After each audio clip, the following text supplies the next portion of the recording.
Hello, Phoneybeetlemaniacxs, and with you once again. So it's been a while since I've done a video, and yes, that was a new intro. But I've not really been energized. But then I saw Agent of Doubt's video about eagleeye1975, and first of all, I'm going to point something else to Eagle-Eye. Eagle-Eye, your title was bigoted. The words you used, begin with T, ending in Y, is a bigoted slur. Just so you know. Just for future reference. That term is a slur. And it's a slur you should really stop using. It's not good and it's not clever. It makes you look like a bigoted footwit. Right? That's first of all. Second of all, it's going to take me, a Christian, to educate an atheist on how transsexuality A works, and B, and how you don't know. Right? First of all, let's debunk some shit here. What you have between your legs does not define your gender. Very silly thought, I know.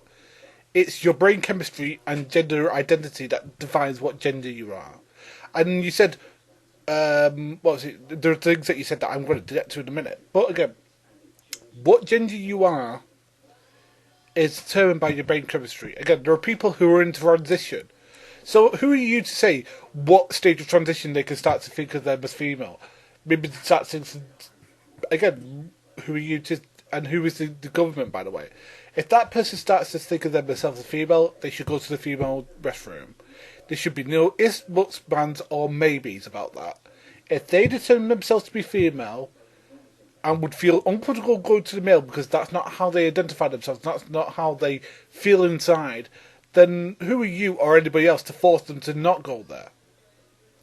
Okay?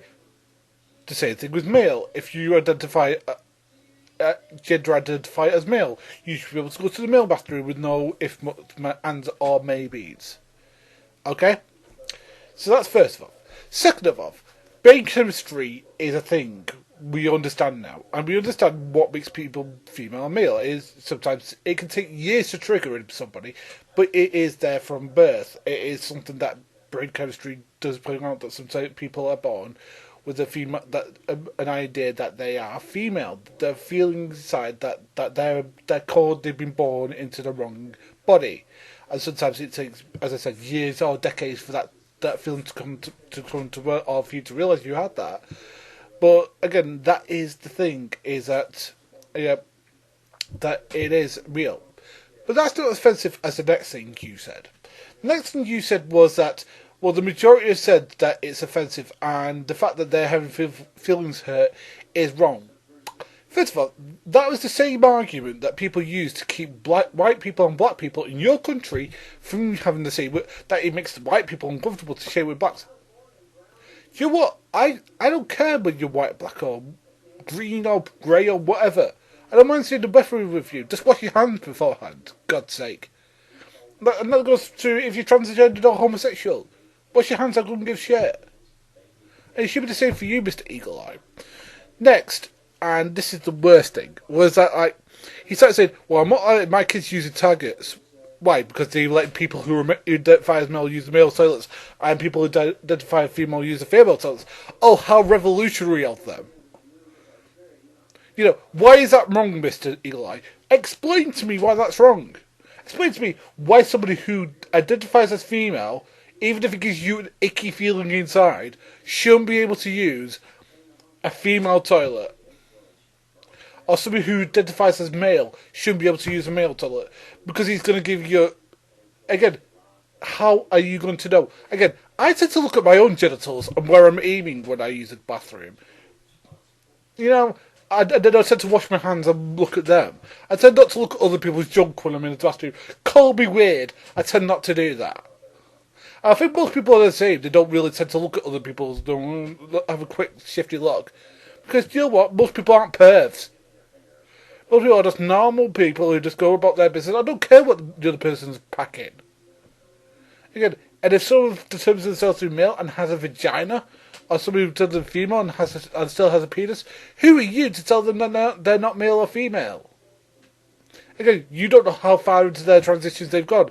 That could be the last thing to go, for all you know. That's a weird thought, isn't it, Mr. Eagle-Eye? Now, I would actually point you towards several people who I'm a fan of on here. The main one is Laura K. Buzz. Now, for those who don't know, I'm a huge fan of Jim Sterling's. Have been since the whole digital homicide thing of 2014.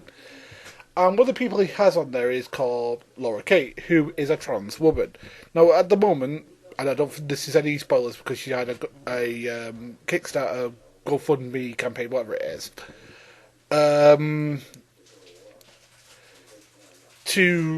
for medical procedures to make her more female-like. She had to remove, to cut down her Adam's apple and to remove other things physically to make her more female.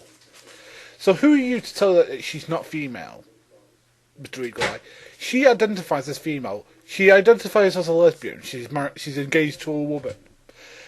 She identifies as female. She goes by her. She identifies fully as female. Who are you, or is anybody, to tell her that she shouldn't use the female bathroom, or B, shouldn't identify as male? What logical reason is there for that? There is none. Anyway, this is Phoneybeetlemaniacxs, for Dreams Mega True out.